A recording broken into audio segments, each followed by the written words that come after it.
of the Secret Sharer by Joseph Conrad.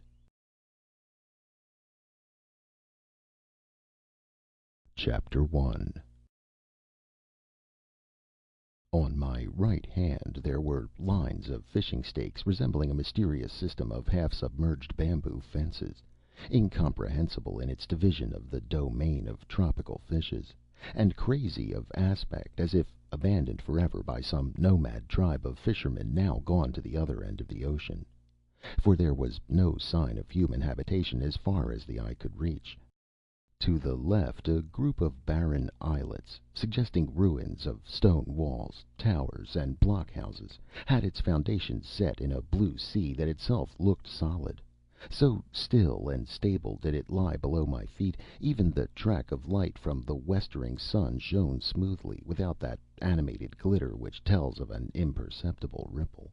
And when I turned my head to take a parting glance at the tug which had just left us anchored outside the bar, I saw the straight line of the flat shore joined to the stable sea, edge to edge, with a perfect and unmarked closeness, in one leveled floor, half brown, half blue, under the enormous dome of the sky. Corresponding in their insignificance to the islets of the sea, two small clumps of trees, one on each side of the only fault in the impeccable joint, marked the mouth of the river Meeinam. We had just left on the first preparatory stage of our homeward journey, and far back on the inland level, a larger and loftier mass, the grove surrounding the great Paknam pagoda, was the only thing on which the eye could rest from the vain task of exploring the monotonous sweep of the horizon. Here and there gleams as of a few scattered pieces of silver marked the windings of the great river, and on the nearest of them, just within the bar, the tug steaming right into the land became lost to my sight, hull and funnel and masts, as though the impassive earth had swallowed her up without an effort, without a tremor.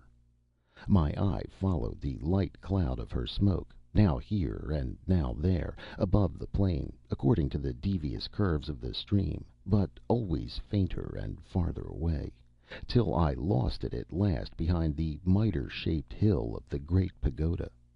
And then I was alone with my ship, anchored at the head of the Gulf of Siam. She floated at the starting point of a long journey, very still in an immense stillness, the shadows of her spars flung far to the eastward by the setting sun. At that moment I was alone on her decks. There was not a sound in her, and around us nothing moved, nothing lived, not a canoe on the water, not a bird in the air, not a cloud in the sky. In this breathless pause at the threshold of a long passage we seemed to be measuring our fitness for a long and arduous enterprise, the appointed task of both our existences to be carried out, far from all human eyes, with only sky and sea for spectators and for judges. There must have been some glare in the air to interfere with one's sight, because it was only just before the sun left us that my roaming eyes made out beyond the highest ridges of the principal islet of the group something which did away with the solemnity of perfect solitude. The tide of darkness flowed on swiftly, and with tropical suddenness a swarm of stars came out above the shadowy earth, while I lingered yet, my hand resting lightly on my ship's rail as if on the shoulder of a trusted friend. But with all that multitude of celestial bodies staring down at one, the comfort of quiet communion with her was gone for good. And there were also disturbing sounds by this time, voices, footsteps forward. The steward flitted along the main deck, a busily ministering spirit. A handbell tinkled urgently under the poop deck. I found my two officers waiting for me near the supper table in the lighted cuddy. We sat down at once, and as I helped the chief mate, I said, "Are you aware that there's a ship anchored inside the islands? I saw her mastheads above the ridge as the sun went down." He raised sharply his simple face, overcharged by a terrible growth of whisker, and emitted his usual ejaculations. "Bless my soul, sir! You don't say so!" My second mate was a round-cheeked, silent young man, grave beyond his years, I thought, but as our eyes happened to meet I detected a slight quiver on his lips. I looked down at once. It was not my part to encourage sneering on board my ship.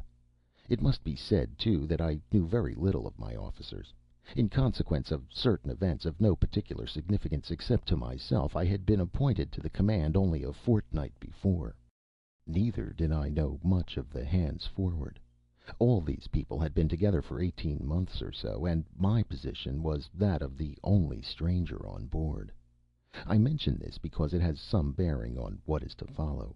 But what I felt most was my being a stranger to the ship, and if all the truth must be told, I was somewhat of a stranger to myself. The youngest man on board, barring the second mate, and untried as yet by a position of the fullest responsibility, I was willing to take the adequacy of the others for granted. They had simply to be equal to their tasks, but I wondered how far I should turn out faithful to that ideal conception of one's own personality every man sets up for himself secretly.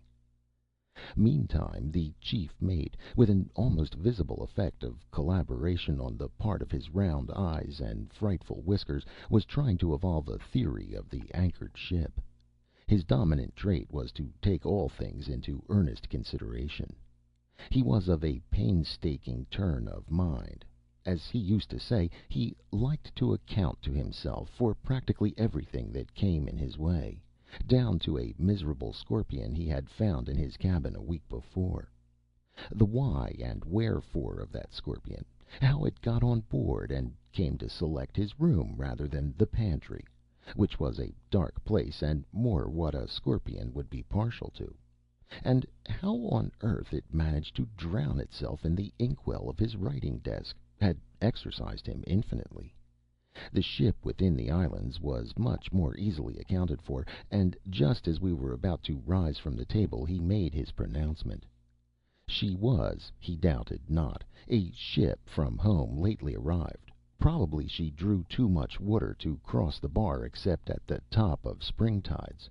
Therefore she went into that natural harbor to wait for a few days in preference to remaining in an open roadstead. "That's so," confirmed the second mate, suddenly, in his slightly hoarse voice. "She draws over 20 feet. She's the Liverpool ship Sephora, with a cargo of coal. 123 days from Cardiff." We looked at him in surprise. "The tugboat skipper told me when he came on board for your letters, sir," explained the young man. "He expects to take her up the river the day after tomorrow." After thus overwhelming us with the extent of his information, he slipped out of the cabin. The mate observed regretfully that he could not account for that young fellow's whims. What prevented him from telling us all about it at once, he wanted to know. I detained him as he was making a move. For the last 2 days the crew had had plenty of hard work, and the night before they had very little sleep. I felt painfully that I, a stranger, was doing something unusual when I directed him to let all hands turn in without setting an anchor watch. I proposed to keep on deck myself till 1 o'clock or thereabouts. I would get the second mate to relieve me at that hour. "He will turn out the cook and the steward at 4," I concluded, "and then give you a call. Of course, at the slightest sign of any sort of wind, we'll have the hands up and make a start at once."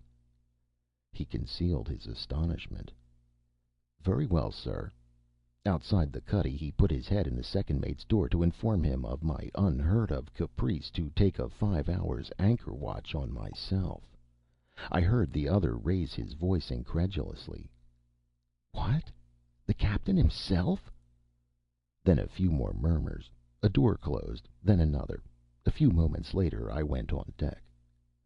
My strangeness, which had made me sleepless, had prompted that unconventional arrangement, as if I had expected in those solitary hours of the night to get on terms with the ship of which I knew nothing, manned by men of whom I knew very little more. Fast alongside, a wharf littered like any ship in port with a tangle of unrelated things invaded by unrelated shore people. I had hardly seen her yet properly.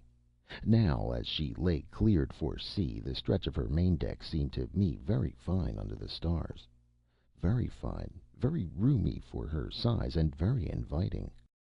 I descended the poop and paced the waist. my mind picturing to myself the coming passage through the Malay Archipelago, down the Indian Ocean, and up the Atlantic. All its phases were familiar enough to me, every characteristic, all the alternatives which were likely to face me on the high seas, everything except the novel responsibility of command.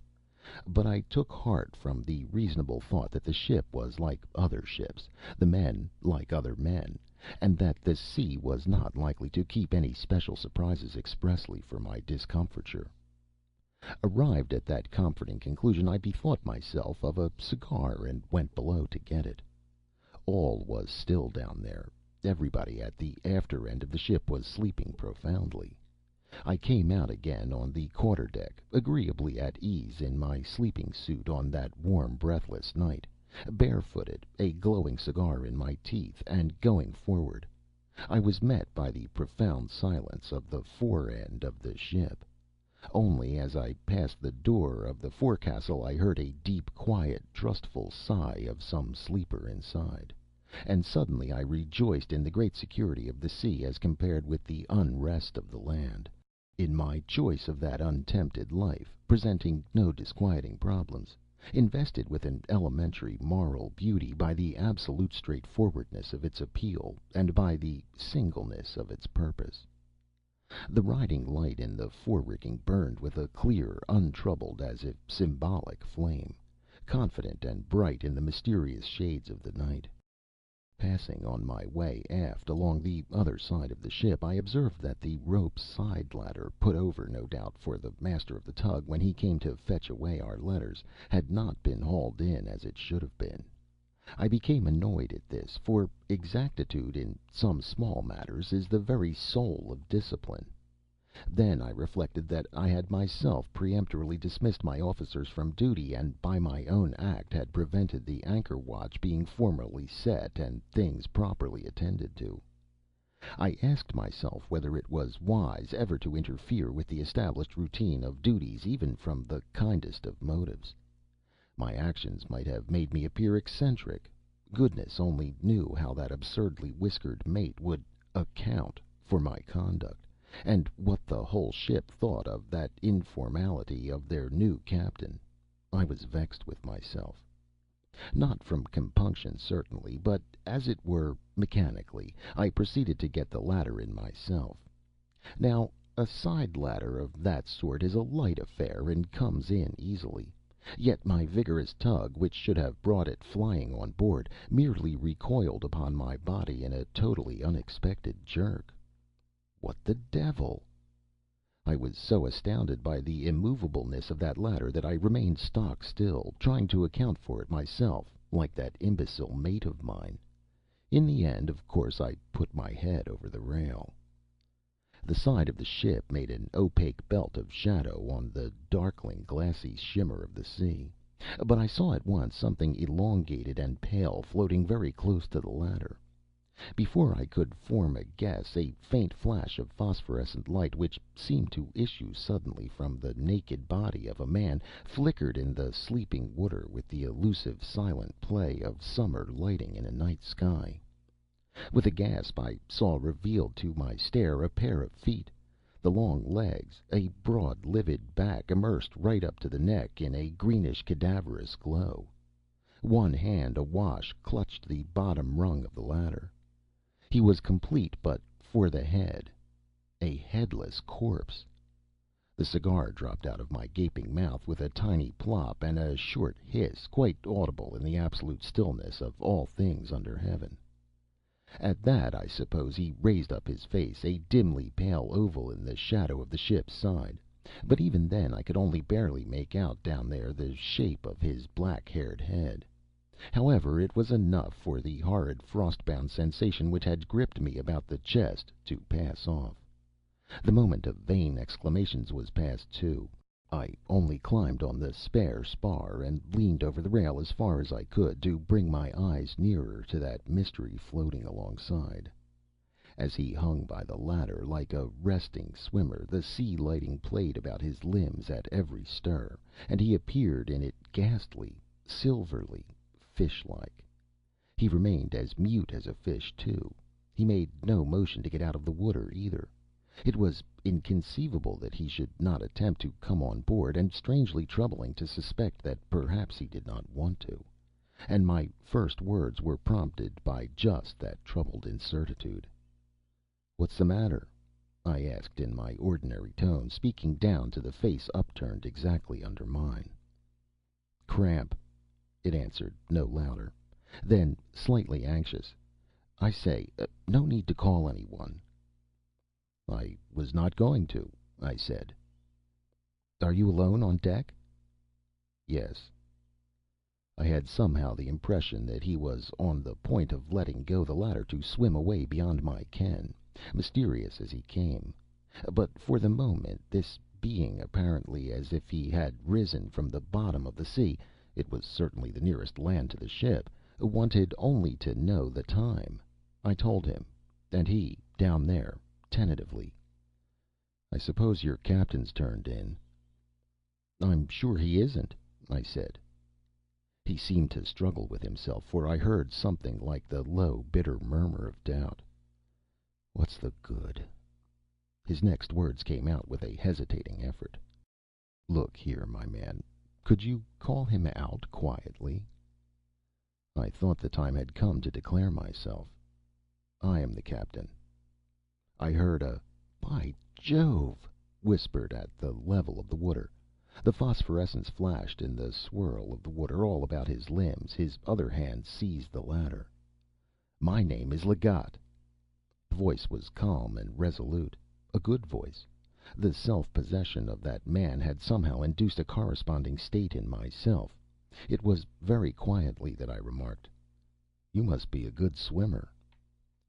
"Yes. I've been in the water practically since 9 o'clock.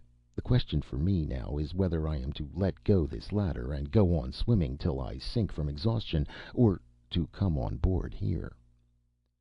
I felt this was no mere formula of desperate speech, but a real alternative in the view of a strong soul.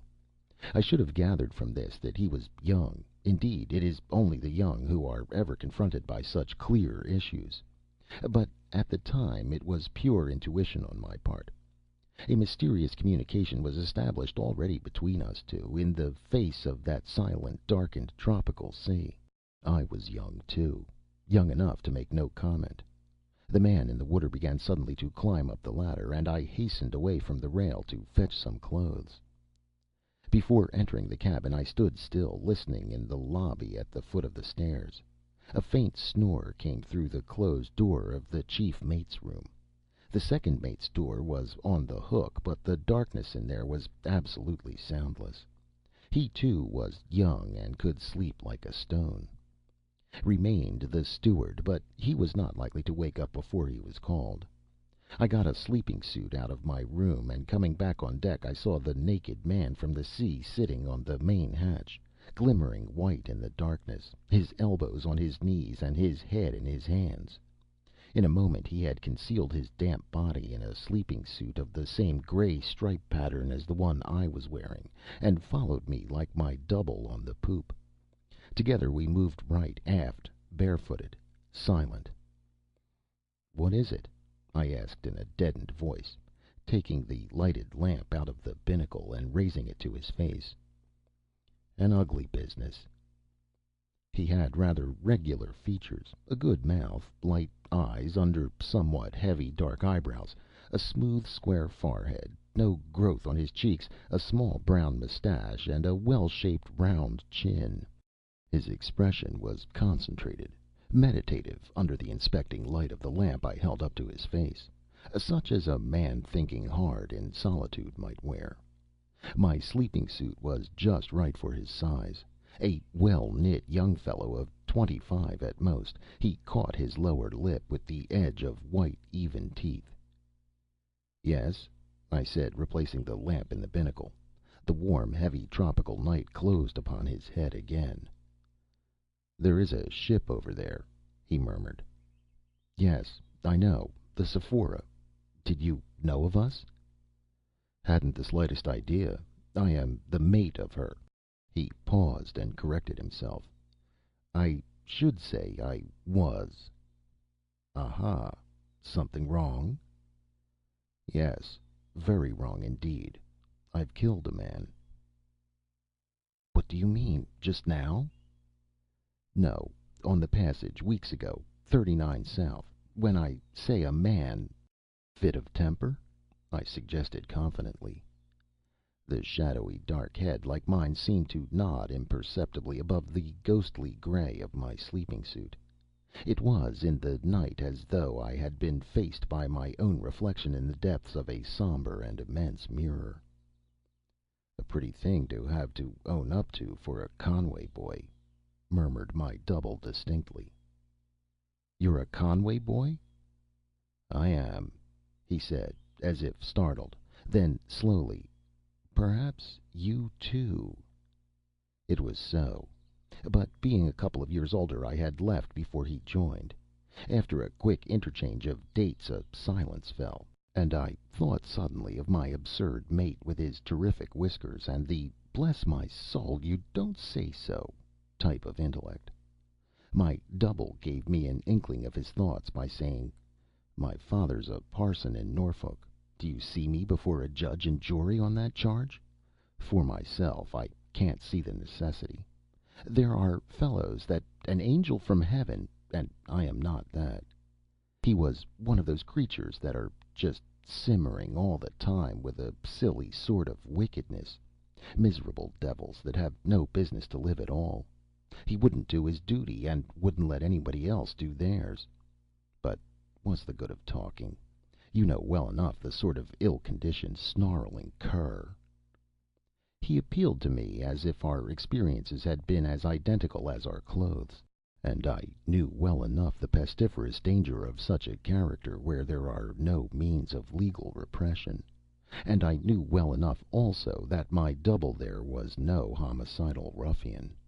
I did not think of asking him for details, and he told me the story roughly in brusque, disconnected sentences. I needed no more. I saw it all going on as though I were myself inside that other sleeping suit. "It happened while we were setting a reefed foresail at dusk. Reefed foresail, you understand the sort of weather. The only sail we had left to keep the ship running. So you may guess what it had been like for days. Anxious sort of job, that. He gave me some of his cursed insolence at the sheet. I tell you, I was overcome with this terrific weather that seemed to have no end to it. Terrific, I tell you, and a deep ship. I believe the fellow himself was half crazed with funk. It was no time for gentlemanly reproof, so I turned round and felled him like an ox. He up and at me. We closed just as an awful sea made for the ship. All hands saw it coming and took to the rigging, but I had him by the throat and went on shaking him like a rat, the men above yelling, 'Look out! Look out!' Then a crash as if the sky had fallen on my head. They say that for over 10 minutes hardly anything was to be seen of the ship. Just the three masts and a bit of the forecastle head, and of the poop all awash driving along in a smother of foam. It was a miracle that they found us, jammed together behind the forebitts. It's clear that I meant business, because I was holding him by the throat still when they picked us up. He was black in the face. It was too much for them. It seems they rushed us aft together, gripped as we were, screaming 'Murder!' like a lot of lunatics, and broke into the cuddy. And the ship running for her life, touch and go all the time, any minute her last in a sea fit to turn your hair gray only a looking at it. I understand that the skipper, too, started raving like the rest of them. The man had been deprived of sleep for more than a week, and to have this sprung on him at the height of a furious gale nearly drove him out of his mind. I wonder they didn't fling me overboard after getting the carcass of their precious shipmate out of my fingers. They had rather a job to separate us, I've been told. A sufficiently fierce story to make an old judge and a respectable jury sit up a bit. The first thing I heard when I came to myself was the maddening howl of that endless gale, and on that the voice of the old man. He was hanging onto my bunk, staring into my face out of his sou'wester. "Mr. Leggatt, you have killed a man.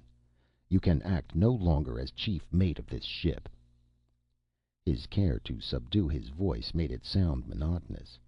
He rested a hand on the end of the skylight to steady himself with, and all that time did not stir a limb so far as I could see. Nice little tale for a quiet tea party, he concluded in the same tone.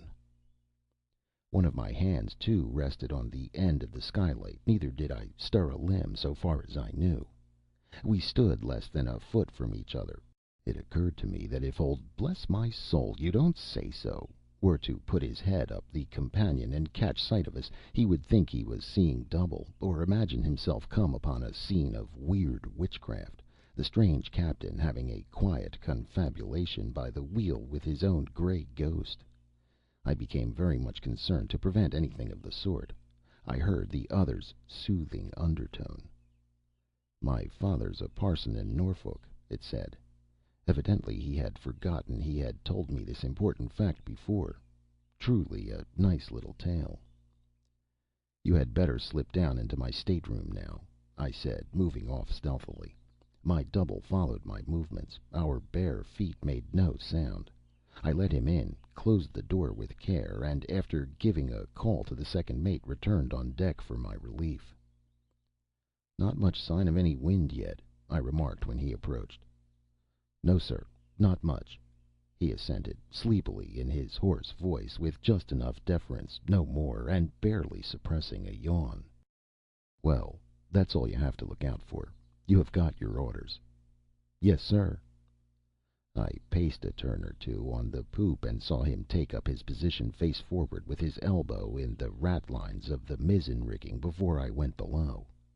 The mate's faint snoring was still going on peacefully. The cuddy lamp was burning over the table on which stood a vase with flowers. A polite attention from the ship's provision merchant. The last flowers we should see for the next 3 months at the very least. 2 bunches of bananas hung from the beam symmetrically, one on each side of the rudder casing. Everything was as before in the ship, except that 2 of her captain's sleeping suits were simultaneously in use, one motionless in the cuddy, the other keeping very still in the captain's stateroom. It must be explained here that my cabin had the form of the capital letter L, the door being within the angle and opening onto the short part of the letter. A couch was to the left, the bed placed to the right. My writing desk and the chronometer's table faced the door, but anyone opening it, unless he stepped right inside, had no view of what I call the long or vertical part of the letter. It contained some lockers surmounted by a bookcase and a few clothes, a thick jacket or 2, caps, oilskin coat, and such like hung on hooks. There was at the bottom of that part a door opening into my bathroom, which could be entered also directly from the saloon, but that way was never used. The mysterious arrival had discovered the advantage of this particular shape. Entering my room, lighted strongly by a big bulkhead lamp swung on gimbals above my writing desk, I did not see him anywhere till he stepped out quietly from behind the coats hung in the recessed part. "I heard somebody moving about, and went in there at once," he whispered. I, too, spoke under my breath. "Nobody is likely to come in here without knocking and getting permission." He nodded. His face was thin and the sunburn faded, as though he had been ill. And no wonder. He had been. I heard presently kept under arrest in his cabin for nearly 7 weeks. But there was nothing sickly in his eyes or in his expression. He was not a bit like me, really. Yet, as we stood leaning over my bed place, whispering side by side, with our dark heads together and our backs to the door, anybody bold enough to open it stealthily would have been treated to the uncanny sight of a double captain busy taking in whispers with his other self. "But all this doesn't tell me how you came to hang onto our side ladder," I inquired, in the hardly audible murmurs we used after he had told me something more of the proceedings on board the Sephora once the bad weather was over. When we sighted Java Head, I had time to think all those matters out several times over. I had 6 weeks of doing nothing else, and with only an hour or so every evening for a tramp on the quarterdeck. He whispered, his arms folded on the side of my bed place, staring through the open port. And I could imagine perfectly the manner of this thinking out. A stubborn, if not a steadfast operation. Something of which I should have been perfectly incapable. "I reckoned it would be dark before we closed with the land," he continued, so low that I had to strain my hearing, near as we were to each other, shoulder touching shoulder almost. "So I asked to speak to the old man. He always seemed very sick when he came to see me, as if he could not look me in the face. You know, that foresail saved the ship. She was too deep to have run long under bare poles, and it was I that managed to set it for him. Anyway, he came. When I had him in my cabin, he stood by the door looking at me as if I had the halter round my neck already. I asked him right away to leave my cabin door unlocked at night while the ship was going through the Sunda Straits. There would be the Java coast within 2 or 3 miles off Angier Point. I wanted nothing more. I've had a prize for swimming my second year in the Conway." "I can't believe it," I breathed out. "God only knows why they locked me in every night. To see some of their faces you'd have thought they were afraid I'd go about at night strangling people. Am I a murdering brute? Do I look it? By Jove, if I had been, he wouldn't have trusted himself like that into my room. You'll say I might have chucked him aside and bolted out there and then. It was dark already. Well, no. And for the same reason I wouldn't think of trying to smash the door. There would have been a rush to stop me at the noise, and I did not mean to get into a confounded scrimmage. Somebody else might have gotten killed, for I would not have broken out only to get chucked back, and I did not want any more of that work." He refused, looking more sick than ever. He was afraid of the men, and also of that old second mate of his who had been sailing with him for years. A gray-headed old humbug, and his steward, too, had been with him devil knows how long, 17 years or more. A dogmatic sort of loafer who hated me like poison, just because I was the chief mate. No chief mate ever made more than one voyage in the Sephora, you know. Those two old chaps ran the ship. Devil only knows what the skipper wasn't afraid of. All his nerve went to pieces altogether in that hellish spell of bad weather we had. Of what the law would do to him. Of his wife, perhaps. Oh, yes, she's on board. Though I don't think she would have meddled. She would have been only too glad to have me out of the ship in any way. The brand of Cain business, don't you see? That's all right. I was ready enough to go off wandering on the face of the earth, and that was price enough to pay for an Abel of that sort. Anyhow, he wouldn't listen to me. "This thing must take its course. I represent the law here." He was shaking like a leaf. "So you won't?" "No." "Then I hope you'll be able to sleep on that," I said, and turned my back on him. "I wonder that you can," cries he, and locks the door. Well, after that I couldn't, not very well. That was 3 weeks ago. We have had a slow passage through the Java Sea, drifted about Carimata for 10 days. When we anchored here they thought, I suppose, it was all right. The nearest land, and that's 5 miles, is the ship's destination. The consul would soon set about catching me, and there would have been no object in holding to these islets here. I don't suppose there's a drop of water on them. I don't know how it was, but tonight that steward, after bringing me my supper, went out to let me eat it, and left the door unlocked. And I ate it, all there was, too. After I had finished, I strolled out on the quarter-deck. I don't know that I meant to do anything. A breath of fresh air was all I wanted, I believe. Then a sudden temptation came over me. I kicked off my slippers, and was in the water before I had made up my mind fairly. Somebody heard the splash, and they raised an awful hullabaloo. "He's gone! Lower the boats! He's committed suicide! No, he's swimming!" Certainly I was swimming. It's not so easy for a swimmer like me to commit suicide by drowning. I landed on the nearest islet before the boat left the ship's side. I heard them pulling about in the dark, hailing and so on, but after a bit they gave up. Everything quieted down, and the anchorage became still as death. I sat down on a stone and began to think. I felt certain they would start searching for me at daylight. There was no place to hide on those stony things, and if there had been, what would have been the good? But now I was clear of that ship. I was not going back. So after a while I took off all my clothes, tied them up in a bundle with a stone inside, and dropped them in the deep water on the outer side of the islet. That was suicide enough for me. Let them think what they liked, but I didn't mean to drown myself.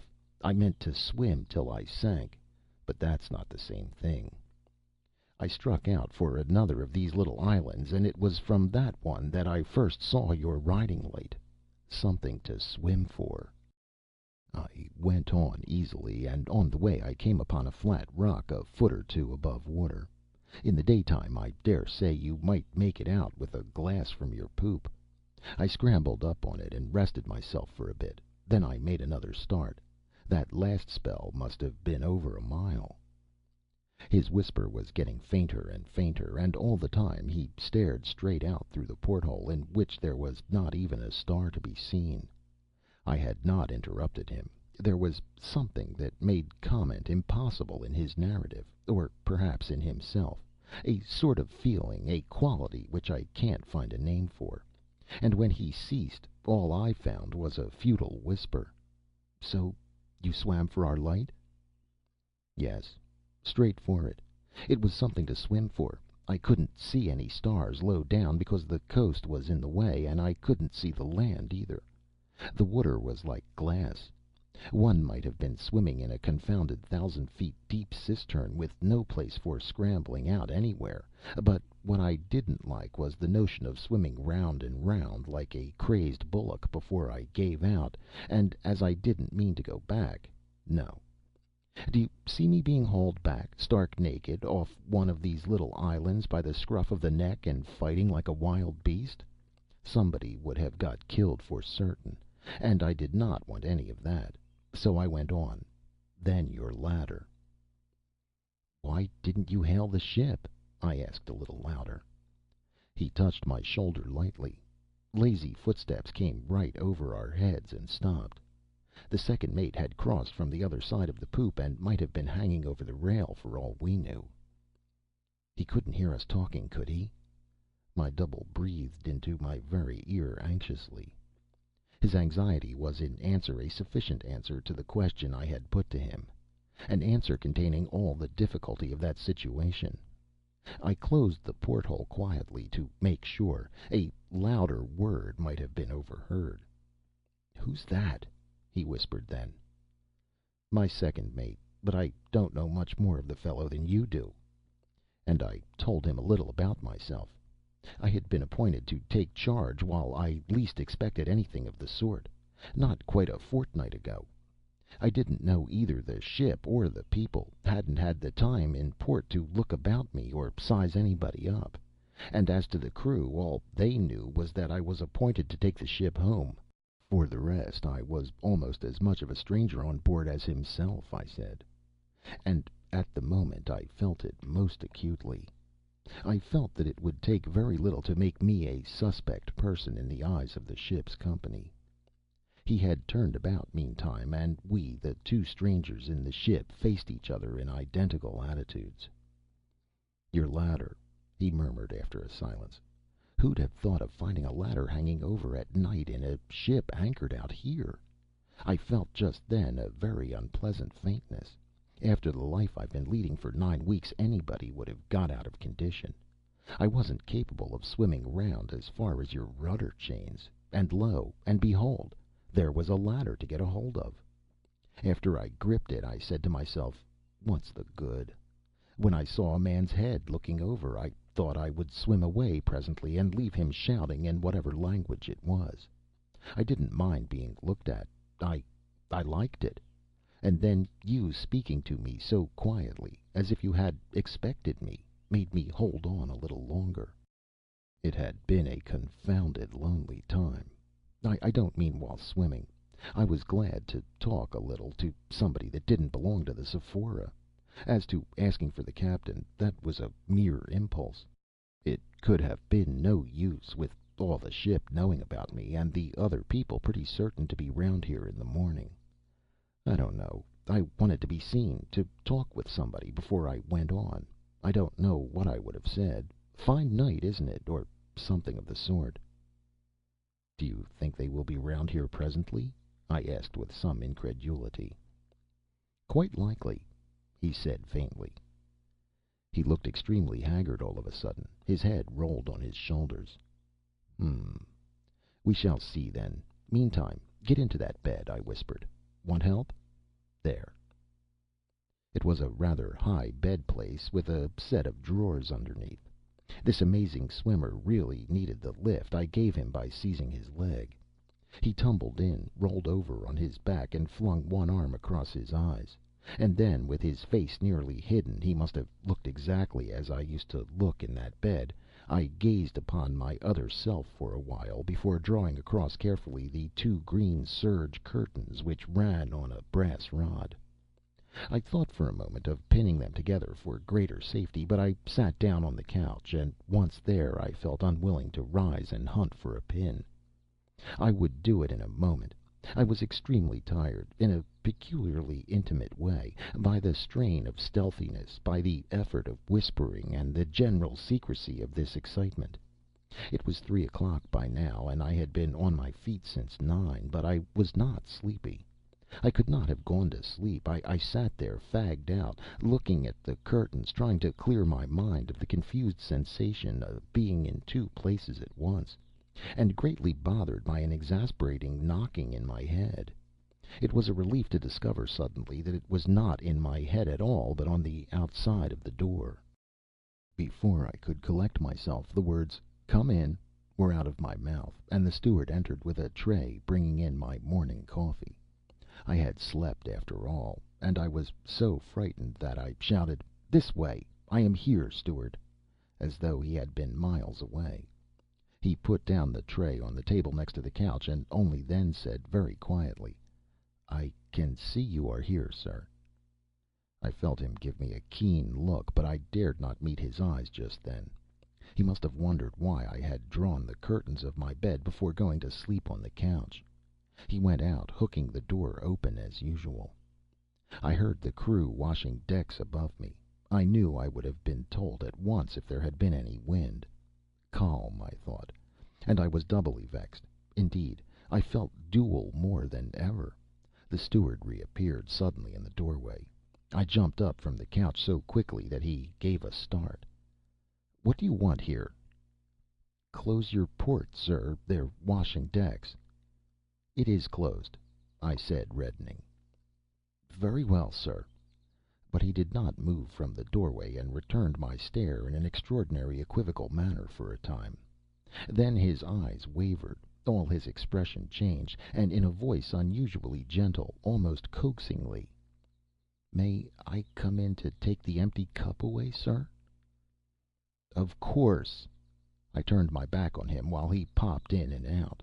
Then I unhooked and closed the door, and even pushed the bolt. This sort of thing could not go on very long. The cabin was as hot as an oven, too. I took a peep at my double, and discovered that he had not moved. His arm was still over his eyes, but his chest heaved, his hair was wet, his chin glistened with perspiration. I reached over him and opened the port. I must show myself on deck, I reflected. Of course, theoretically, I could do what I liked, with no one to say nay to me within the whole circle of the horizon, but to lock my cabin door and take the key away I did not dare. Directly I put my head out of the companion, I saw the group of my two officers, the second mate barefooted, the chief mate in long India rubber boots, near the break of the poop, and the steward halfway down the poop ladder talking to them eagerly. He happened to catch sight of me and dived. The second ran down on the main deck shouting some order or other, and the chief mate came to meet me, touching his cap. There was a sort of curiosity in his eye that I did not like. I don't know whether the steward had told them that I was queer, or only downright drunk, but I know the man meant to have a good look at me. I watched him coming with a smile which, as he got into point blank range, took effect and froze his very whiskers. I did not give him time to open his lips. "Square the yards by lifts and braces before the hands go to breakfast." It was a first particular order I had given on board that ship, and I stayed on deck to see it executed, too. I had felt the need of asserting myself without loss of time. That sneering young cub got taken down a peg or two on that occasion, and I also seized the opportunity of having a good look at the face of every foremast man as they filed past me to go to the after braces. At breakfast time, eating nothing myself, I presided with such frigid dignity that the two mates were only too glad to escape from the cabin as soon as decency permitted. And all the time the dual working of my mind distracted me almost to the point of insanity. I was constantly watching myself, my secret self, as dependent on my actions as my own personality, sleeping in that bed, behind that door which faced me as I sat at the head of the table. It was very much like being mad, only it was worse because one was aware of it. I had to shake him for a solid minute, but when at last he opened his eyes it was in the full possession of his senses, with an inquiring look. "All's well so far," I whispered. "Now you must vanish into the bathroom." He did so, as noiseless as a ghost, and then I rang for the steward, and facing him boldly directed him to tidy up my stateroom while I was having my bath, and be quick about it. As my tone admitted of no excuses, he said, "Yes, sir," and ran off to fetch his dustpan and brushes. I took a bath, and did most of my dressing, splashing, and whistling softly for the steward's edification, while the secret sharer of my life stood drawn up bolt upright in that little space, his face looking very sunken in daylight, his eyelids lowered under the stern, dark line of his eyebrows drawn together by a slight frown. When I left him there to go back to my room, the steward was finishing dusting. I sent for the mate, and engaged him in some insignificant conversation.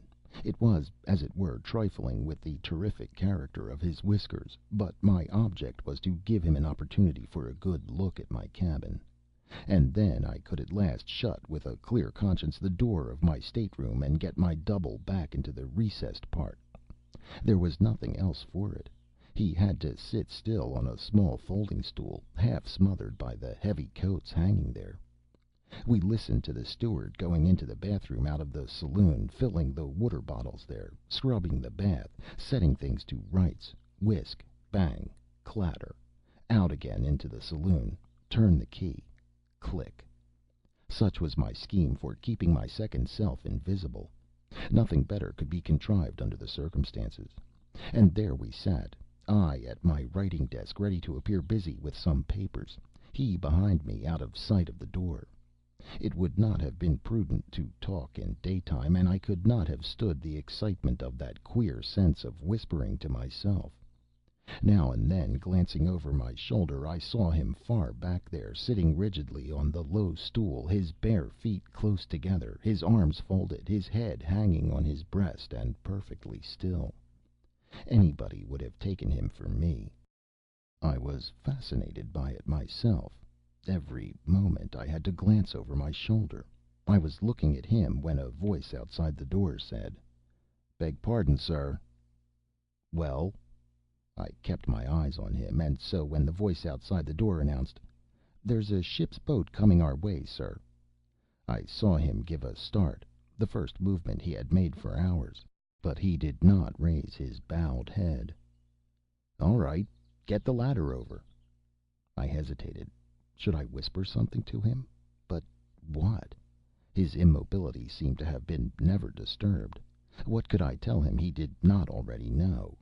Finally, I went on deck. Part 2. Chapter 2. The skipper of the Sephora had a thin red whisker all round his face, and the sort of complexion that goes with hair of that color. Also the particular rather smeary shade of blue in the eyes. He was not exactly a showy figure. His shoulders were high, his stature but middling, one leg slightly more bandy than the other. He shook hands, looking vaguely around. A spiritless tenacity was his main characteristic, I judged. I behaved with a politeness which seemed to disconcert him. Perhaps he was shy. He mumbled to me as if he were ashamed of what he was saying, gave his name. It was something like Archbold, but at this distance of years I hardly am sure. His ship's name, and a few other particulars of that sort, in the manner of a criminal making a reluctant and doleful confession. He had had terrible weather on the passage out. Terrible, terrible. Wife on board, too. By this time we were seated in the cabin, and the steward brought in a tray with a bottle and glasses. Thanks, no. Never took liquor. Would have some water, though. He drank 2 tumblerfuls. Terrible thirsty work. Ever since daylight had been exploring the islands round his ship. What was that for? Fun? I asked, with an appearance of polite interest. No, he sighed. Painful duty. As he persisted in his mumbling, and I wanted my double to hear every word, I hit upon the notion of informing him that I regretted to say I was hard of hearing. Such a young man, too, he nodded, keeping his smeary blue, unintelligent eyes fastened upon me. What was the cause of it? Some disease? He inquired without the least sympathy, as if he thought that, if so, I'd got no more than I deserved. Yes, disease, I admitted in a cheerful tone which seemed to shock him. But my point was gained, because he had to raise his voice to give me his tale. It is not worth while to record his version. It was just over 2 months since all this had happened, and he had thought so much about it that he seemed completely muddled as to its bearings, but still immensely impressed. What would you think of such a thing happening on board your own ship? I've had the Sephora for these 15 years. I am a well-known shipmaster. He was densely distressed, and perhaps I should have sympathized with him if I had been able to detach my mental vision from the unsuspected sharer of my cabin, as though he were my second self. There he was on the other side of the bulkhead, 4 or 5 feet from us, no more, as we sat in the saloon. I looked politely at Captain Archbold, if that was his name, but it was the other I saw, in a gray sleeping suit, seated on a low stool, his bare feet close together, his arms folded, and every word said between us falling into the ears of his dark head bowed on his chest.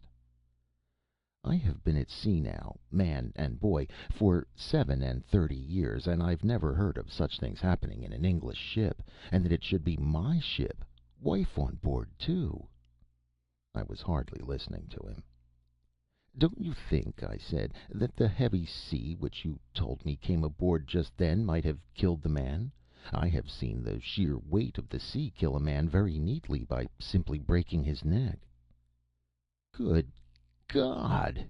He uttered impressively, fixing his smeary blue eyes on me. The sea? No man killed by the sea ever looked like that.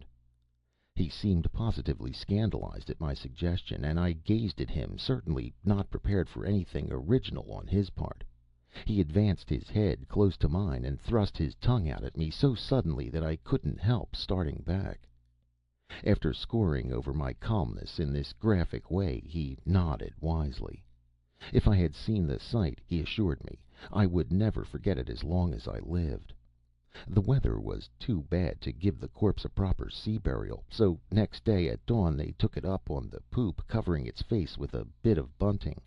He read a short prayer, and then, just as it was in the oilskins and long boots, they launched it amongst those mountainous seas that seemed ready every moment to swallow up the ship herself and the terrified lives on board her. That reefed foresail saved you, I threw in. Under God, it did, he exclaimed fervently. It was by a special mercy. I firmly believe that it stood some of those hurricane squalls. It was the setting of that sail which I began. God's own hand in it, he interrupted me. Nothing less could have done it. I don't mind telling you that I hardly dared give the order. It seemed impossible that we could touch anything without losing it, and then our last hope would have been gone. The terror of that gale was on him yet. I let him go on for a bit, then said casually, as if returning to a minor subject, "You were very anxious to give up your mate to the shore people, I believe." He was. To the law. His obscure tenacity on that point had in it something incomprehensible and a little awful, something as it were mystical, quite apart from his anxiety that he should not be suspected of countenancing any doings of that sort. 37 virtuous years at sea, of which over 20 of immaculate command, and the last 15 in the Sephora, seemed to have laid him under some pitiless obligation. And you know, he went on, groping shamefacedly amongst his feelings, I did not engage that young fellow. His people had some interest with my owners. I was, in a way, forced to take him on. He looked very smart, very gentlemanly, and all that. But, do you know, I never liked him somehow. I am a plain man, you see. He wasn't exactly the sort for the chief mate of a ship like the Sephora. I had become so connected in thoughts and impressions with the secret sharer of my cabin that I felt as if I personally were being given to understand that I, too, was not the sort that would have done for the chief mate of a ship like the Sephora. I had no doubt of it in my mind. Not at all the style of man, you understand, he insisted superfluously, looking hard at me. I smiled urbanely. He seemed at a loss for a while. I suppose I must report a suicide. Beg pardon? Suicide. That's what I'll have to write to my owners directly I get in. Unless you manage to recover him before tomorrow, I assented dispassionately. I mean, alive. He mumbled something which I really did not catch, and I turned my ear to him in a puzzled manner. He fairly bawled. The land, I say, the mainland, is at least 7 miles off my anchorage. About that. My lack of excitement, of curiosity, of surprise, of any sort of pronounced interest, began to arouse his distrust. But except for the felicitous pretense of deafness, I had not tried to pretend anything. I had felt utterly incapable of playing the part of ignorance properly, and therefore was afraid to try. It is also certain that he had brought some ready-made suspicions with him, and that he viewed my politeness as a strange and unnatural phenomenon. And yet, how else could I have received him? Not heartily. That was impossible, for psychological reasons which I need not state here. My only object was to keep off his inquiries. Surlily? Yes, but surliness might have provoked a point-blank question. From its novelty to him, and from its nature, punctilious courtesy was the manner best calculated to restrain the man. But there was the danger of his breaking through my defense bluntly. I could not, I think, have met him by a direct lie, also for psychological, not moral, reasons. If he had only known how afraid I was of his putting my feeling of identity with the other to the test.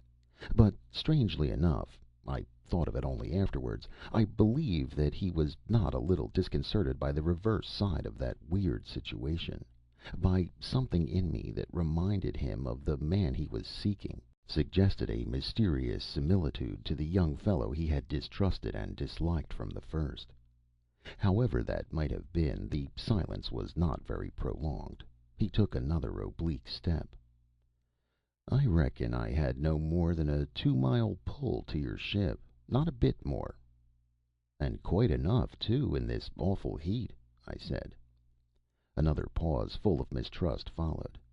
Necessity, they say, is mother of invention, but fear, too, is not barren of ingenious suggestions, and I was afraid he would ask me point blank for news of my other self. Nice little saloon, isn't it? I remarked, as if noticing for the first time the way his eyes roamed from one closed door to the other. And very well fitted out, too. Here, for instance, I continued, reaching over the back of my seat negligently and flinging the door open, is my bathroom. He made an eager movement, but hardly gave it a glance. I got up, shut the door of the bathroom, and invited him to have a look round, as if I were very proud of my accommodation. He had to rise and be shown round, but he went through the business without any raptures whatever. And now we'll have a look at my stateroom, I declared in a voice as loud as I dared to make it, crossing the cabin to the starboard side with purposely heavy steps. He followed me and gazed around. My intelligent double had vanished. I played my part. Very convenient, isn't it? Very nice. Very comf. He didn't finish, and went out brusquely as if to escape from some unrighteous wiles of mine. But it was not to be. I had been too frightened not to feel vengeful. I felt I had him on the run, and I meant to keep him on the run. My polite insistence must have had something menacing in it, because he gave in suddenly. And I did not let him off a single item. Mate's room, pantry, storerooms, the very sail locker which was also under the poop. He had to look into them all. When at last I showed him out on the quarter-deck, he drew a long, spiritless sigh, and mumbled dismally that he must really be getting back to his ship now. I desired my mate, who had joined us, to see the captain's boat. The man of whiskers gave a blast on the whistle which he used to wear hanging round his neck, and yelled, "Sephora, away!" My double down there in my cabin must have heard, and certainly could not feel more relieved than I. 4 fellows came running out from somewhere forward, and went over the side, while my own men, appearing on deck too, lined the rail. I escorted my visitor to the gangway ceremoniously, and nearly overdid it. He was a tenacious beast. On the very ladder he lingered, and in that unique, guilty, conscientious manner of sticking to the point. "I say, you don't think that—" I covered his voice loudly. "Certainly not. I am delighted. Good by." I had an idea of what he meant to say, and just saved myself by the privilege of defective hearing. He was too shaken generally to insist, but my mate, close witness of that parting, looked mystified, and his face took on a thoughtful cast. As I did not want to appear as if I wished to avoid all communication with my officers, he had the opportunity to address me. "Seems a very nice man. His boat's crew told our chaps a very extraordinary story, if what I am told by the steward is true. I suppose you had it from the captain, sir?" "Yes, I had a story from the captain." "A very horrible affair, isn't it, sir?" "It is." "Beats all these tales we hear about murders in Yankee ships." "I don't think it beats them. I don't think it resembles them in the least." "Bless my soul, you don't say so! But of course I've no acquaintance whatever with American ships. Not I, so I couldn't go against your knowledge. It's horrible enough for me. But the queerest part is that those fellows seemed to have some idea the man was hidden aboard here. They had, really. Did you ever hear of such a thing?" "Preposterous, isn't it?" We were walking to and fro athwart the quarter-deck. No one of the crew forward could be seen. The day was Sunday, and the mate pursued. "There was some little dispute about it. Our chaps took offense, as if we would harbor a thing like that. They said, 'Wouldn't you like to look for him in our coal hole?' Quite a tiff, but they made it up in the end. I suppose he did drown himself. Don't you, sir?" "I don't suppose anything." "You have no doubt in the matter, sir?" "None whatever." I left him suddenly. I felt I was producing a bad impression, but with my double down there it was most trying to be on deck, and it was almost as trying to be below. Altogether a nerve-trying situation. But on the whole I felt less torn in two when I was with him. There was no one in the whole ship whom I dared take into my confidence. Since the hands had got to know his story, it would have been impossible to pass him off for anyone else, and an accidental discovery was to be dreaded now more than ever. The steward being engaged in laying the table for dinner, we could talk only with our eyes when I first went down. Later in the afternoon we had a cautious try at whispering. The Sunday quietness of the ship was against us. The stillness of the air and water around her was against us. The elements, the men, were against us. Everything was against us in our secret partnership. Time itself, for this could not go on forever. The very trust in Providence was, I suppose, denied to his guilt. Shall I confess that this thought cast me down very much? And as to the chapter of accidents which counts for so much in the book of success, I could only hope that it was closed. For what favorable accident could be expected? "Did you hear everything?" were my first words as soon as we took up our position side by side, leaning over my bed place. He had, and the proof of it was his earnest whisper. "The man told you he hardly dared to give the order." I understood the reference to be to that saving foresail. "Yes, he was afraid of it being lost in the setting." "I assure you he never gave the order. He may think he did, but he never gave it. He stood there with me on the break of the poop after the main topsail blew away, and whimpered about our last hope. Positively whimpered about it, and nothing else. And the night was coming on. To hear one's skipper go on like that in such weather was enough to drive any fellow out of his mind. It worked me up into a sort of desperation.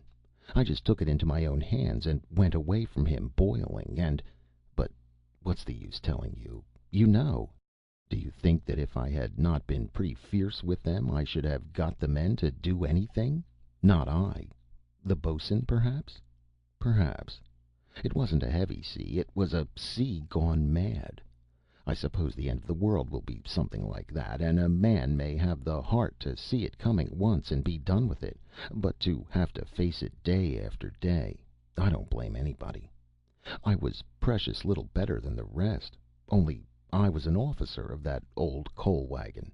Anyhow, I quite understand. I conveyed that sincere assurance into his ear. He was out of breath with whispering. I could hear him pant slightly. It was all very simple.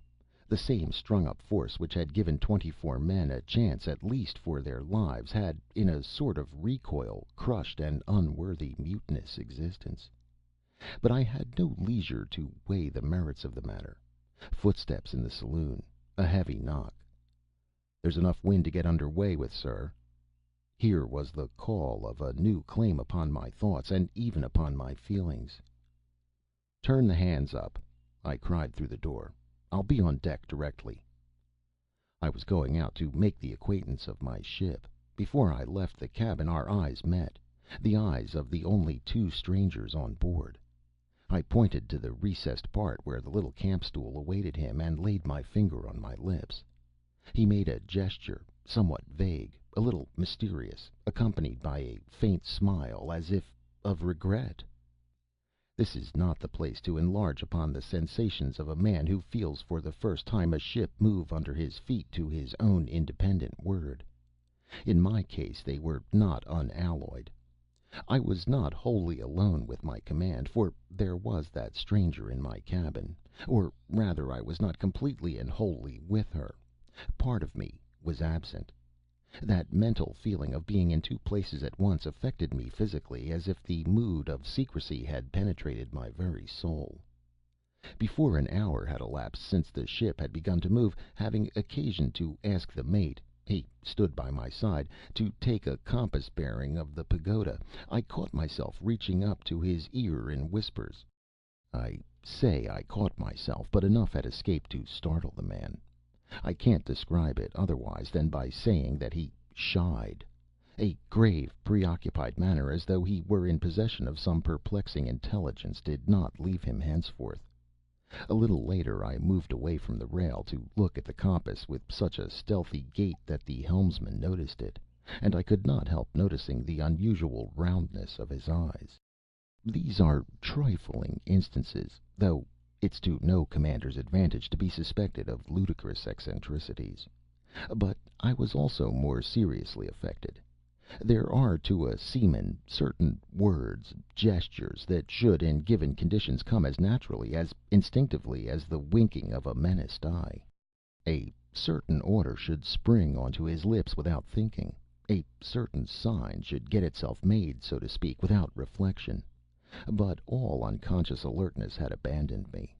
I had to make an effort of will to recall myself back, from the cabin, to the conditions of the moment. I felt that I was appearing an irresolute commander to those people who were watching me more or less critically. And besides, there were the scares. On the second day out, for instance, coming off the deck in the afternoon (I had straw slippers on my bare feet), I stopped at the open pantry door and spoke to the steward.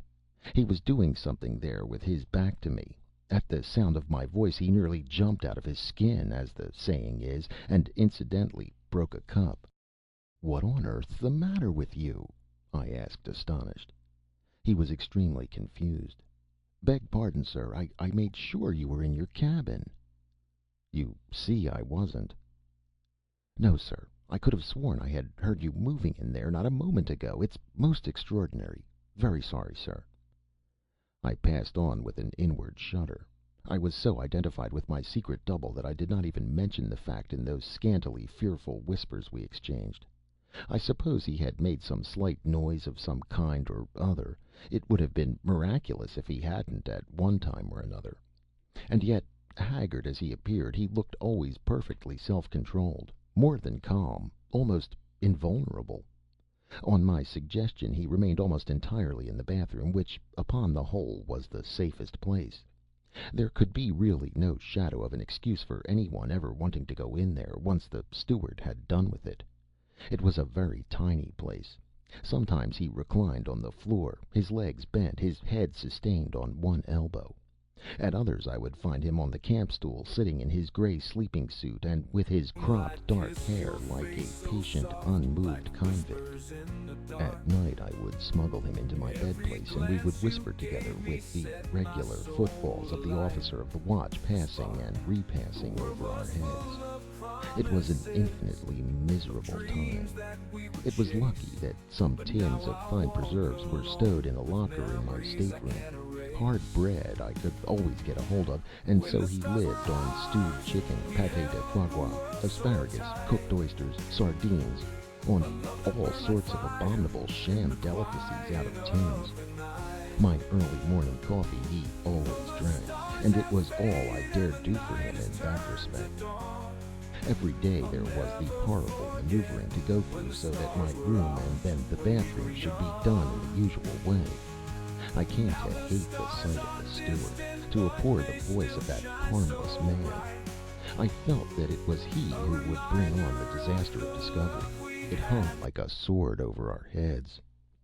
The fourth day out, I think we were then working down the east side of the Gulf of Siam, tack for tack, in light winds and smooth water.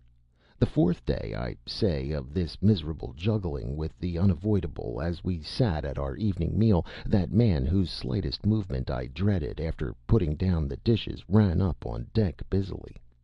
This could not be dangerous. Presently he came down again, and then it appeared that he had remembered a coat of mine which I had thrown over a rail to dry after having been wetted in a shower which had passed over the ship in the afternoon. Sitting stolidly at the head of the table, I became terrified at the sight of the garment on his arm. Of course he made for my door. There was no time to lose. "Steward!" I thundered. My nerves were so shaken that I could not govern my voice and conceal my agitation. This was the sort of thing that made my terrifically whiskered mate tap his forehead with his forefinger.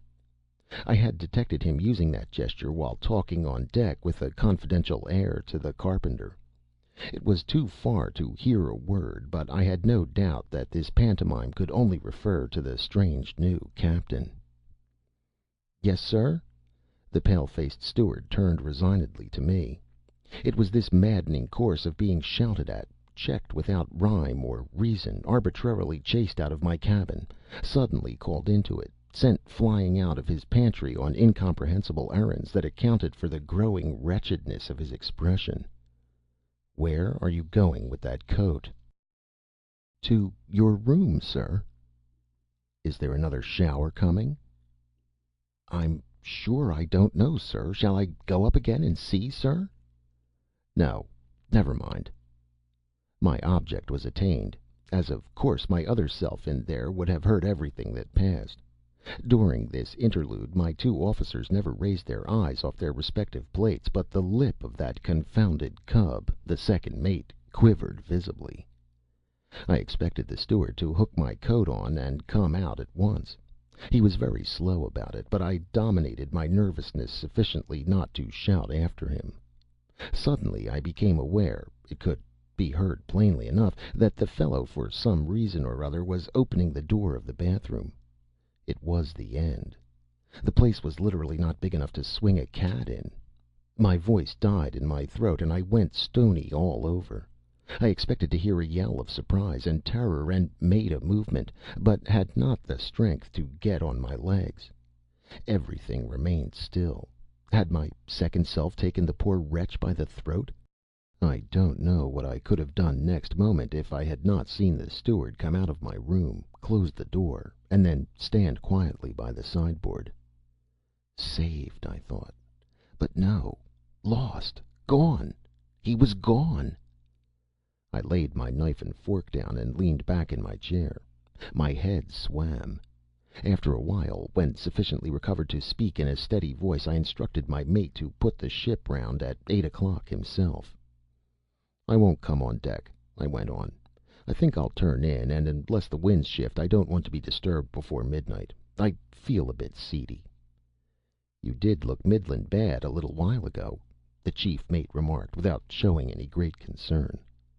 They both went out, and I stared at the steward clearing the table. There was nothing to be read on that wretched man's face. But why did he avoid my eyes, I asked myself. Then I thought I should like to hear the sound of his voice. "Steward?" "Sir?" Startled as usual. "Where did you hang up that coat?" "In the bathroom, sir." The usual anxious tone. "It's not quite dry yet, sir." For some time longer I sat in the cuddy. Had my double vanished as he had come? But of his coming there was an explanation, whereas his disappearance would be inexplicable. I went slowly into my dark room, shut the door, lighted the lamp, and for a time dared not turn round. When at last I did, I saw him standing bolt upright in the narrow, recessed part. It would not be true to say I had a shock, but an irresistible doubt of his bodily existence flitted through my mind. Can it be, I asked myself, that he is not visible to other eyes than mine? It was like being haunted.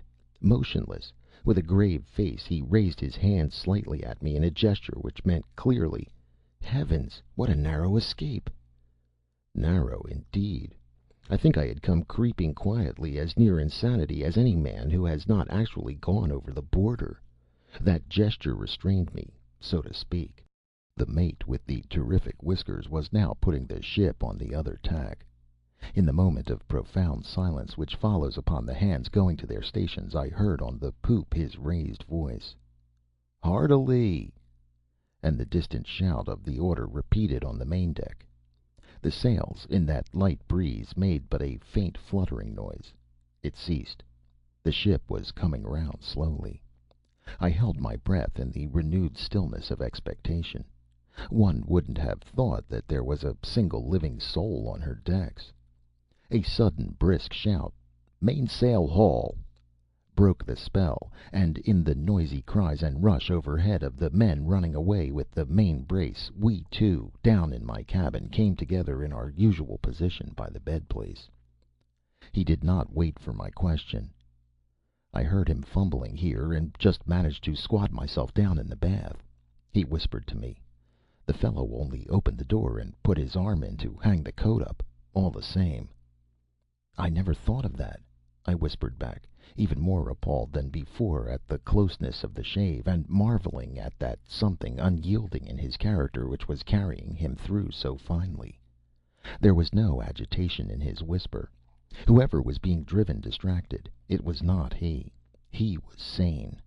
And the proof of his sanity was continued when he took up the whispering again. It would never do for me to come to life again. It was something that a ghost might have said, but what he was alluding to was his old captain's reluctant admission of the theory of suicide. It would obviously serve his turn if I had understood at all the view which seemed to govern the unalterable purpose of his action.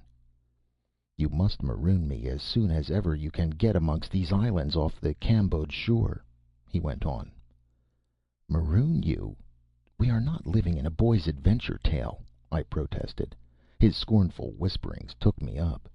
"We aren't, indeed. There's nothing of a boy's tale in this. But there's nothing else for it. I want no more. You don't suppose I am afraid of what can be done to me? Prison, or gallows, or whatever they may please. But you don't see me coming back to explain such things to an old fellow in a wig and 12 respectable tradesmen, do you?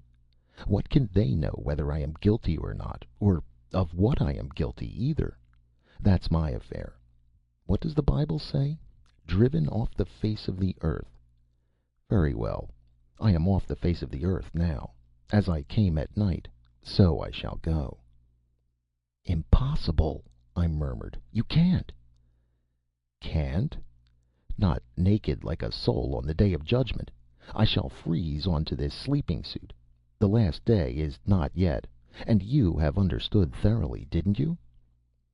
I felt suddenly ashamed of myself. I may say truly that I understood, and my hesitation in letting that man swim away from my ship's side had been a mere sham sentiment, a sort of cowardice. It can't be done now till next night, I breathed out. The ship is on the off-shore tack, and the wind may fail us. As long as I know that you understand, he whispered. But of course you do. It's a great satisfaction to have got somebody to understand. You seem to have been there on purpose. And in the same whisper, as if we two, whenever we talked, had to say things to each other which were not fit for the world to hear, he added, "It's very wonderful." We remained side by side, talking in our secret way, but sometimes silent, or just exchanging a whispered word or two at long intervals. And as usual he stared through the port. A breath of wind came now and again into our faces. The ship might have been moored in dock, so gently and on an even keel she slipped through the water that did not murmur even at our passage, shadowy and silent, like a phantom sea. At midnight I went on deck, and to my mate's great surprise put the ship round on the other tack. His terrible whiskers flitted round me in silent criticism. I certainly should not have done it if it had been only a question of getting out of that sleepy gulf as quickly as possible. I believe he told the second mate, who relieved him, that it was a great want of judgment. The other only yawned. That intolerable cub shuffled about so sleepily and lolled against the rails in such a slack, improper fashion that I came down on him sharply. "Aren't you properly awake yet?" "Yes, sir, I am awake." "Well, then, be good enough to hold yourself as if you were, and keep a lookout. If there's any current, we'll be closing with some islands before daylight."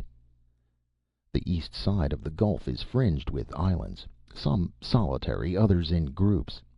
On the blue background of the high coast they seem to float on silvery patches of calm water, arid and gray, or dark green and rounded like clumps of evergreen bushes, with the larger ones a mile or two long, showing the outlines of ridges, ribs of gray rock under the dark mantle of matted leafage. Unknown to trade, to travel, almost to geography, the manner of life they harbor is an unsolved secret. There must be villages, settlements of fishermen at least, on the largest of them, and some communication with the world is probably kept up by native craft. But all that forenoon, as we headed for them, fanned along by the faintest of breezes, I saw no sign of man or canoe in the field of the telescope I kept pointing at the scattered group. At noon I had no orders for a change of course, and the mate's whiskers became much concerned, and seemed to be offering themselves unduly to my notice.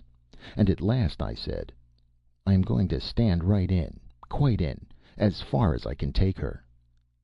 The stare of extreme surprise imparted an air of ferocity also to his eyes, and he looked truly terrific for a moment. "We're not doing well in the middle of the Gulf," I continued casually. "I'm going to look for the land breezes tonight." "Bless my soul! Do you mean, sir, in the dark amongst the lot of all them islands and reefs and shoals?"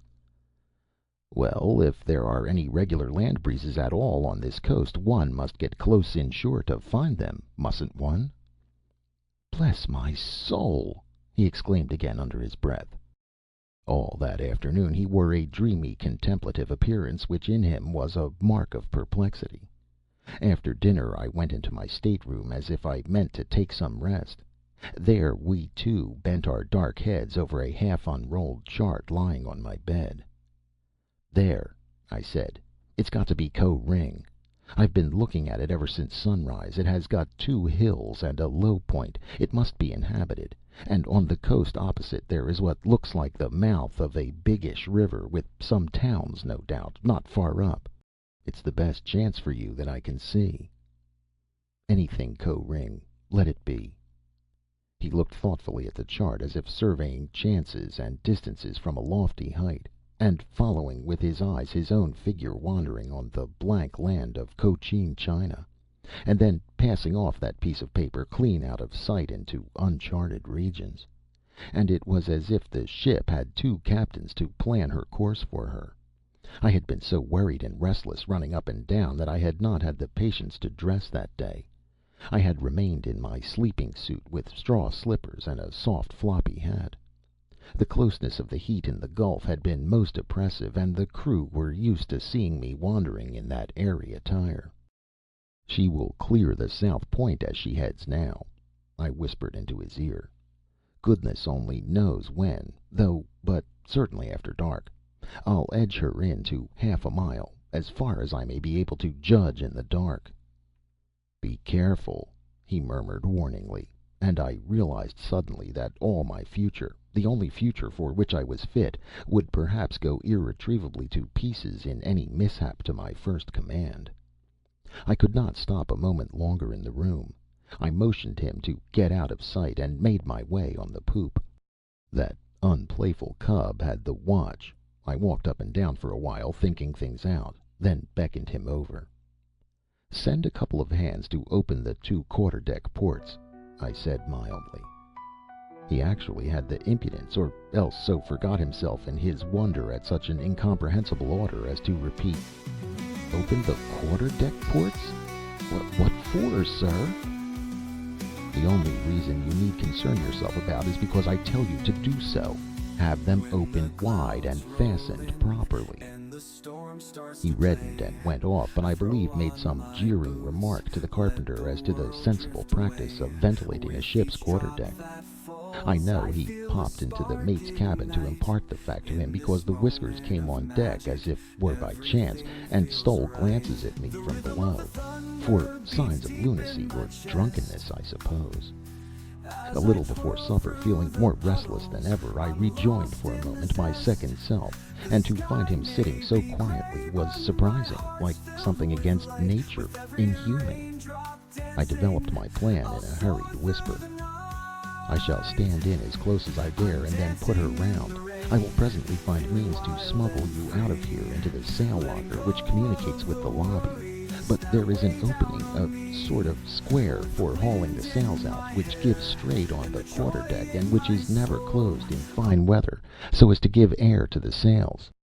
When the ship's way is deadened it stays, and all the hands are aft at the main braces, you will have a clear road to slip out and get overboard through the open quarterdeck port. I've had them both fastened up. Use a rope's end to lower yourself into the water so as to avoid a splash, you know. It could be heard and cause some beastly complication." He kept silent for a while, then whispered, "I understand." "I won't be there to see you go," I began with an effort. "The rest, I only hope I have understood, too." "You have, from first to last." And for the first time there seemed to be a faltering, something strained in his whisper. He caught hold of my arm, but the ringing of the supper bell made me start. He didn't, though. He only released his grip. After supper I didn't come below again till well past 8 o'clock. The faint, steady breeze was loaded with dew, and the wet, darkened sails held all there was of propelling power in it. The night, clear and starry, sparkled darkly, and the opaque, lightless patches shifting slowly against the low stars were the drifting islets. On the port bow there was a big one, more distant and shadowily imposing by the great space of sky it eclipsed. On opening the door I had a back view of my very own self, looking at a chart. He had come out of the recess and was standing near the table. "Quite dark enough," I whispered. He stepped back and leaned against my bed with a level, quiet glance. I sat on the couch. We had nothing to say to each other. Over our heads the officer of the watch moved here and there. Then I heard him move quickly. I knew what he meant. He was making for the companion, and presently his voice was outside my door. "We are drawing in pretty fast, sir. Land looks rather close." "Very well," I answered. "I am coming on deck directly." I waited till he was gone, out of the cuddy, then rose. My double moved too. The time had come to exchange our last whispers, for neither of us was ever to hear each other's natural voice. "Look here." I opened a drawer and took out 3 sovereigns. "Take this, anyhow. I've got 6. I'd give you the lot, only I must keep a little money to buy some fruit and vegetables for the crew from the native boats as we go through Sunda Straits." He shook his head. "Take it," I urged him, whispering desperately. "No one can tell what—" He smiled and slapped meaningly the only pocket of the sleeping jacket. It was not safe, certainly. But I produced a large old silk handkerchief of mine, and tying the 3 pieces of gold in a corner, pressed it on him. He was touched, I suppose, because he took it at last and tied it quickly round his waist under the jacket on his bare skin. Our eyes met. Several seconds elapsed, till our glances still mingled. I extended my hand and turned the lamp out. Then I passed through the cuddy, leaving the door of my room wide open. "Steward!" He was still lingering in the pantry in the greatness of his zeal, giving a rub up to the plated cruet stand, the last thing before going to bed. Being careful not to wake up the mate, whose room was opposite, I spoke in an undertone. He looked round anxiously. "Sir." "Can you get me a little hot water from the galley?" "I am afraid, sir, the galley's fire's been out for some time now." "Go and see." He flew up the stairs. "Now!" I whispered loudly into the saloon. Too loudly, perhaps. But I was afraid. I couldn't make a sound. He was by my side in an instant. The double captain slipped past the stairs, through a tiny dark passage, a sliding door. We were in the sail locker, scrambling on our knees over the sails. A sudden thought struck me. I saw myself wandering barefooted, bareheaded, the sun beating on my dark poll. I snatched off my floppy hat and tried hurriedly in the dark to ram it on my other self. He dodged and fended off silently. I wonder what he thought had come to me before he understood and suddenly desisted. Our hands met gropingly, lingered united in a steady, motionless clasp for a second. No word was breathed by either of us when they separated. I was standing quietly by the pantry door when the steward returned. "Sorry, sir. Kettle barely warm. Shall I light the spirit lamp?" "Never mind." I came out on deck slowly. It was now a matter of conscience to shave the land as close as possible. For now he must go overboard whenever the ship was put in stays. Must. There could be no going back for him. After a moment I walked over to leeward, and my heart flew into my mouth at the nearness of the land on the bow. Under any other circumstances I would not have held on a minute longer. The second mate had followed me anxiously. I looked on till I felt I could command my voice. "She will weather," I said then in a quiet tone. "Are you going to try that, sir?" he stammered out incredulously. I took no notice of him, and raised my tone just enough to be heard by the helmsman. "Keep her good full." "Good full, sir." The wind fanned my cheek, the sails slept, the world was silent. The strain of watching the dark loom of the land grow bigger and denser was too much for me. I had shut my eyes, because the ship must go closer. She must. The stillness was intolerable. Were we standing still? When I opened my eyes, the second view started my heart with a thump. The black southern hill of Koh Ring seemed to hang right over the ship, like a towering fragment of everlasting night. On that enormous mass of blackness there was not a gleam to be seen, not a sound to be heard. It was gliding irresistibly toward us, and yet seemed already within reach of the hand. I saw the vague figures of the watch grouped in the waist, gazing in awed silence. "Are you going on, sir?" inquired an unsteady voice at my elbow. I ignored it. I had to go on. "Keep her full. Don't check her way. That won't do now," I said warningly. "I can't see the sails very well," the helmsman answered me, in strange, quavering tones. Was she close enough? Already she was, I won't say in the shadow of the land, but in the very blackness of it, already swallowed up as if it were, gone too close to be recalled, gone from me altogether. "Give the mate a call," I said to the young man who stood at my elbow as still as death, "and turn all hands up." My tone had a borrowed loudness reverberated from the height of the land. Several voices cried out together, "We are all on deck, sir." Then stillness again, with the great shadow gliding closer, towering higher, without a light, without a sound. Such a hush had fallen on the ship that she might have been a bark of the dead floating in slowly under the very gates of Erebus. "My God, where are we?" It was the mate moaning at my elbow. He was thunderstruck, and as it were deprived of the moral support of his whiskers. He clapped his hands and absolutely cried out, "Lost!" "Be quiet," I said sternly. He lowered his tone, but I saw the shadowy gesture of his despair. "What are we doing here?" "Looking for the land wind." He made as if to tear his hair and addressed me recklessly. "She will never get out. You have done it, sir. I knew it'd end something like this. She will never weather, and you are too close now to stay. She'll drift ashore before she's round. Oh, my God!" I caught his arm as he was raising it to batter his poor devoted head, and shook it violently. "She's ashore already!" he wailed, trying to tear himself away. "Is she? Keep good full there."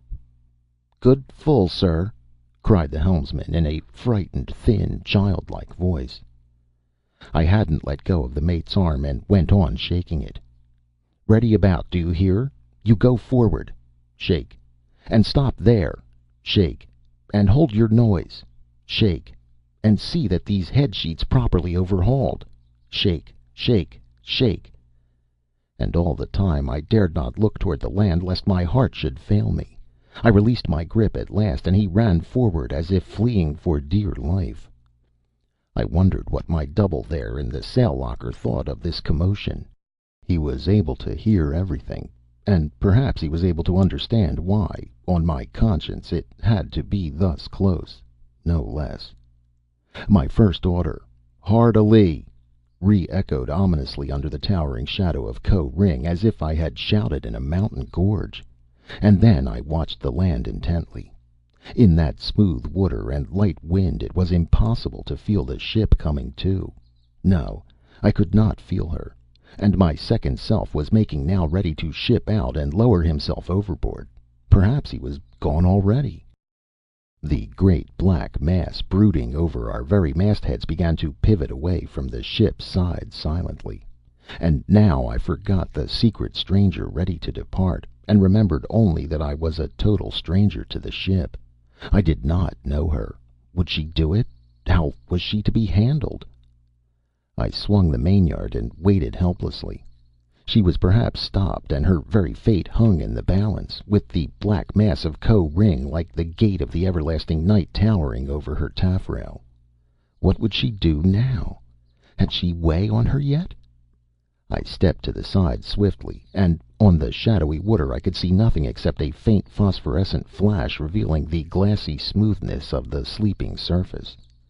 It was impossible to tell, and I had not learned yet the feel of my ship. Was she moving? What I needed was something easily seen, a piece of paper which I could throw overboard and watch. I had nothing on me. To run down for it I didn't dare. There was no time. All at once my strained, yearning stare distinguished a white object floating within a yard of the ship's side. White on the black water, a phosphorescent flash passed under it. What was that thing? I recognized my own floppy hat. It must have fallen off his head, and he didn't bother.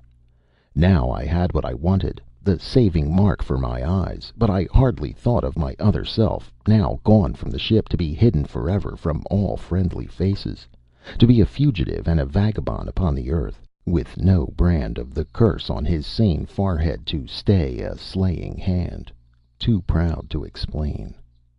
And I watched the hat, the expression of my sudden pity for his mere flesh. It had been meant to save his homeless head from the dangers of the sun, and now, behold, it was saving the ship, by serving me for a mark to help out the ignorance of my strangeness. Ha! It was drifting forward, warning me just in time that the ship had gathered sternway. "Shift the helm," I said in a low voice to the seaman standing still like a statue. The man's eyes glistened wildly in the binnacle light as he jumped round to the other side and spun round the wheel. I walked to the break of the poop. On the overshadowed deck all hands stood by the forebraces waiting for my order. The stars ahead seemed to be gliding from right to left, and all was so still in the world that I heard the quiet remark, "She's round," passed in a tone of intense relief between two seamen. "Let go and haul." The foreyards ran round with a great noise, amidst cheery cries, and now the frightful Whiskers made themselves heard giving various orders. Already the ship was drawing ahead, and I was alone with her. Nothing, no one in the world should stand now between us, throwing a shadow on the way of silent knowledge and mute affection, the perfect communion of a seaman with his first command. Walking to the taffrail, I was in time to make out, on the very edge of darkness thrown by a towering black mass like the very gateway of Erebus, yes, I was in time to catch an evanescent glimpse of my white hat left behind to mark the spot where the secret sharer of my cabin and of my thoughts, as though he were my second self, had lowered himself into the water to take his punishment, a free man, a proud swimmer, striking out for a new destiny.